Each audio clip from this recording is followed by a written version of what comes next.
Feel free to ask questions, and if you want to count them off, I'll give you $5. You got the new Samsung, right? Yep, I just got it too. Like, the quality's so good. I'm only 20 minutes from here, actually. Like, so. Come on up, guys. Alright, cool. They'll only scare you later. I will not be attending. So we're gonna go through the maze. I'm gonna explain some things with you with the maze, why it's designed the way it is.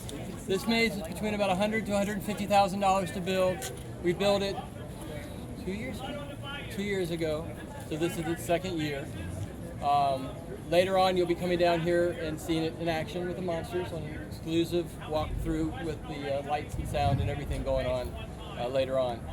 After I take you through this, if you all can wait here at the fence for me, and then I'll do my next group, and then my two groups will then go up to Condemned, and we'll go through Condemned, and then you'll have a little bit of a break probably, and then you'll go through Condemned with the lights on and the monsters doing their thing, and then you all will come back down here and go through this maze. I will probably not be with you for the actual monsters. You probably won't need me for that. 'Cause I've got 300, 400 monsters to work with up top before they come out to them. So. The resurrection. Find one of us. We'll make sure you're the right person. And again, thank you for coming. Thanks for having us. Oh, glad to. Absolutely happy to have you here. Maybe I'll walk through this with the lights on so later I know when I'm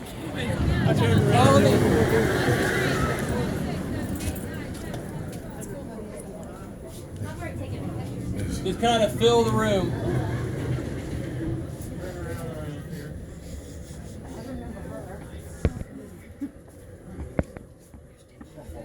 No, you're good. You're good.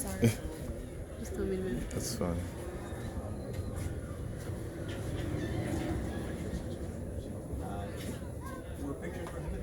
No, you think. All right, how many we got coming?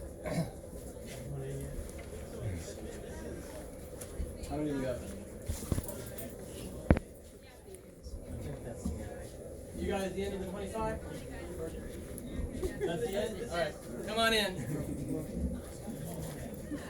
All right, you're in Blood on the Bayou. We built this 2 years ago. This used to be Club Blood, and we gutted it completely and rebuilt it from scratch.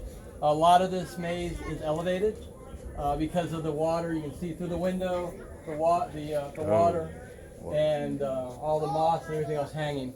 This maze is based on Madame LaRue, who was the voodoo priestess in the late 1700s to early 1800s. I think she died around 1823. She was very feared by everybody.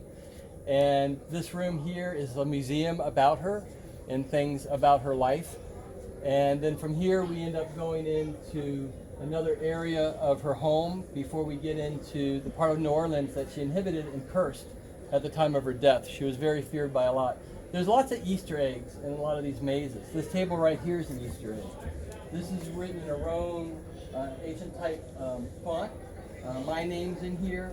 Everybody who had part of building this maze, these are their names. That's really cool. So I don't know if you remember Club Blood when we built the big 3-story facade and you went through that little tunnel and you had all that graffiti. Our names were in the graffiti. What? Which is kind of cool. So that's what this table is right here with everybody who helped work on it. So what we're going to do is we're going to go into the next room. Steve Fada is our talent behind designing these and getting the props and everything that's in it. He designs them, gets the materials, and sets them up. So he does an amazing job. He did Trick or Treat, which is beautiful.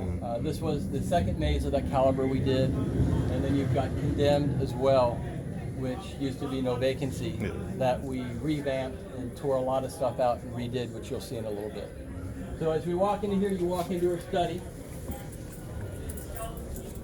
And you'll notice that there's a lot of areas in here that we build specifically for the monsters. As we're walking through, you'll see bump outs and areas they can hide. Just like this bookcase, where they can be behind the bookcase, between the plant and the bookcase. We have an animatronic here that you'll see, and just a lot of decor that may have been from that era in time. If anybody has any questions, just raise your hand.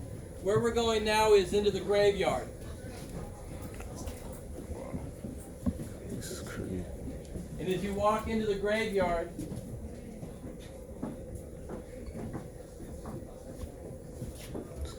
Crazy.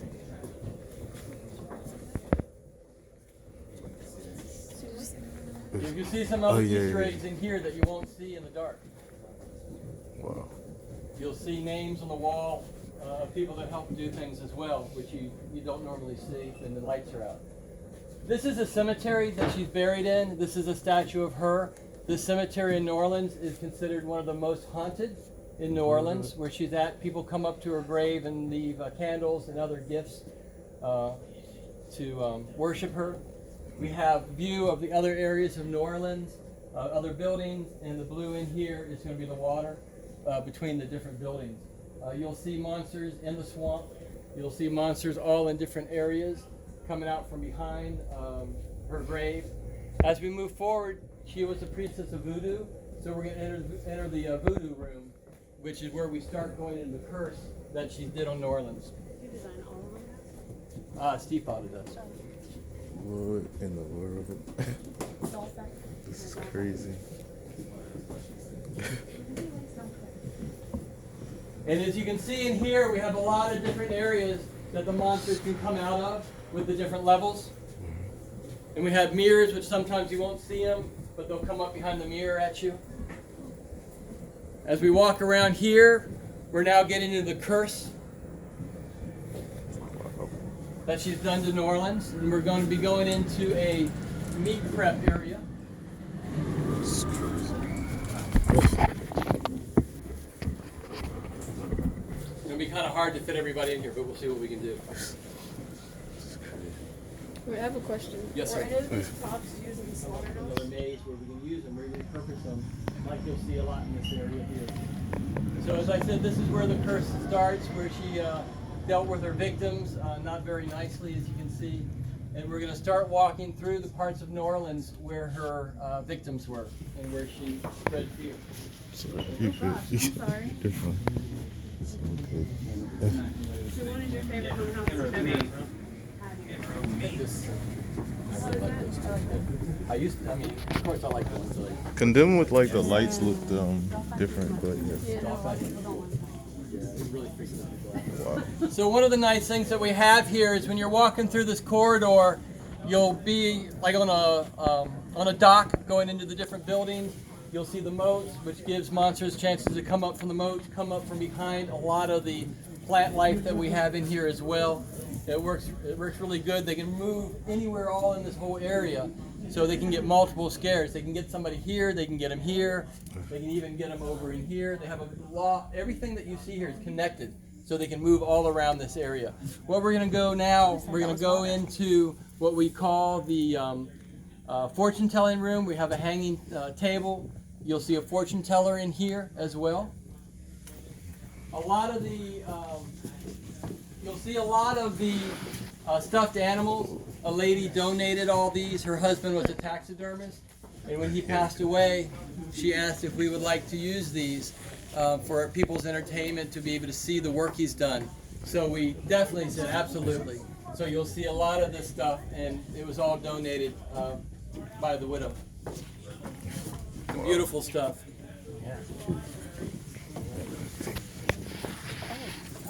And again, you can see how the canals are all interlocked with each other. Hey, hold it down over there. What? It's from Slaughterhouse, I think. All right, come on in here. This was the store where her parts of her victims were sold and put on display. We have bump outs back here. You can see where the monsters can come out from these areas. And right here, you were talking about slaughter. Does that look familiar? That's from Slaughterhouse. What we're going to do now, after we leave this room, we're going to walk down towards the boat The boat was actually built inside this maze from scratch. We built it, put in the control panels, and you'll see how it looks at night when you come through. It's pretty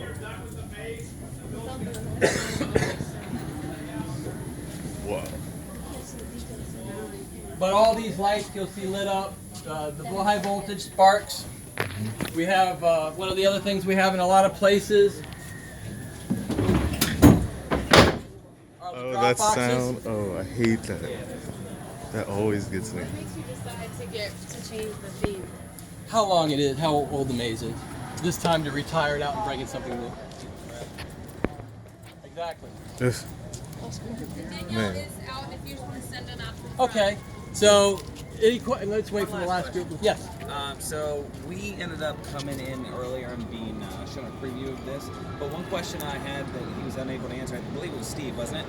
Yeah, he was unable to answer at that time was, for the 2018 season, what is the typical budget? You said there was $150,000 that was going into this. Usually between 100 to 150,000 for the maze. Altogether, for the mazes that are included this season, what is the typical budget for the 2018 season? I have to go with the same answer Steve gave you. Okay. It's not. I don't know. because I just heard when that you it put in a went down brand new because of maze, Winterfest, but yeah. That's how much it normally. Right. So trick or treat in this one. This So is one- that an average for each maze? For the new ones we're doing now, yes. Okay. Now, when you go, because you look at what's in there and how detailed it is and how much It is. workmanship, It is extremely detailed. It rises like And it's got a flies. backstory too that can tie into people that come in. You know, not only do the people that come in and see it get to experience it, but the